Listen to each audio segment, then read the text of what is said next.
Welcome to our first episode of Florida Man on Friday. Each Friday, we'll dive into the true story of a massive Floridian freak who can't help but cause chaos with anyone unlucky enough to stumble into their path. This week, we're looking into the unsettling and all-too-real story of Otiz Swinton Jr., an asshole whose scams left a 92-year-old Floridian out nearly $800,000. This cocksucker is Otiz Swinton Jr., a 37-year-old from Florida. His favorite thing to do is scam the elderly out of their money, allegedly. Let's rewind to June 2022. Picture a 92-year-old man living in Sun City Center, Florida. He's retired, maybe a little lonely, and looking for some companionship. Like a lot of folks his age, he turns to the internet. But instead of finding a friend, he finds Swinton, posing as a charming woman, ready to sweep him off his feet. On to at 6 tonight, a scam alert. A 92-year-old caught up in a romance and bank scam is out $800,000. Tonight, the suspect, seen right here, is behind bars charged with fraud again. 10 Tampa Bay's Aduria Chumba is in Hillsborough County tonight, where law enforcement say there could be more victims.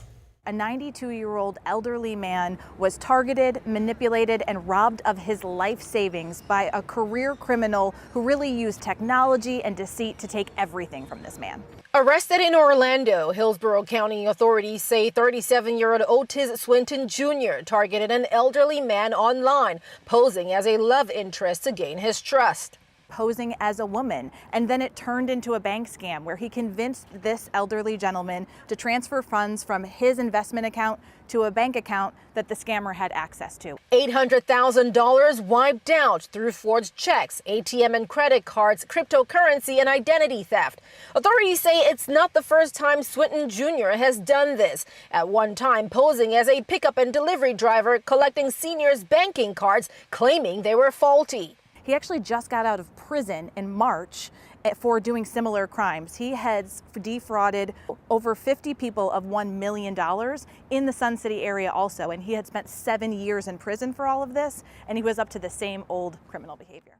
The chats start out innocent, friendly, even flirty. But soon they turn into something more. Swinton, still pretending to be a woman, starts asking for favors. Little by little, he convinces the man to transfer money from his investment account to his bank account. And from there, Swinton drains it, using every trick in the book. Crypto transfers, ATM withdrawals, peer-to-peer payments, even forged checks. Swinton didn't stop at online theft. On March 10, 2025, he was actually caught on camera at a Publix in Orlando, using the victim's Wells Fargo card. But it didn't end there. Between March 13th and April 2nd, 5 fake checks totaling over $14,000 were made out to Swinton from the victim's account. And there were thousands more in unauthorized charges. And this wasn't this asshole clown's first rodeo. 7 years earlier, he was convicted of stealing more than $1 million from over 50 people, mostly seniors, using a different scheme. Back then, he convinced folks their credit cards had been compromised and asked them to mail the cards to him so he could fix the problem. I think this goof is a problem that would be quickly fixed by making sure he stays in jail forever. In this latest scam, the victim's money was siphoned off in every way you can imagine. Crypto platforms, point-of-sale transactions, and even other people helping Swinton withdraw cash while he was in prison. That's right, he was running parts of this scam while still behind bars.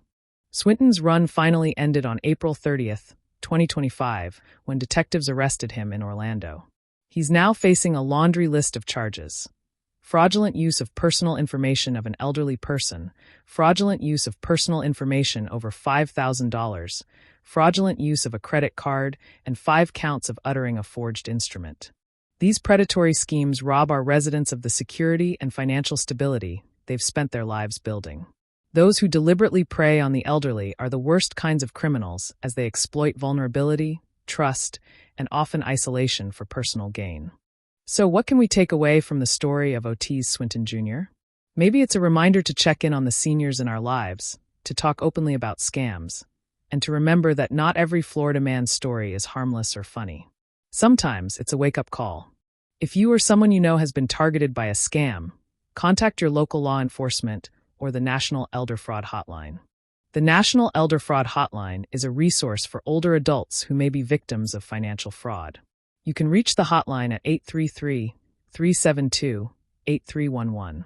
The hotline is open Monday through Friday from 10 a.m. to 6 p.m. Eastern Time and is staffed by professionals who can provide support and connect you with resources.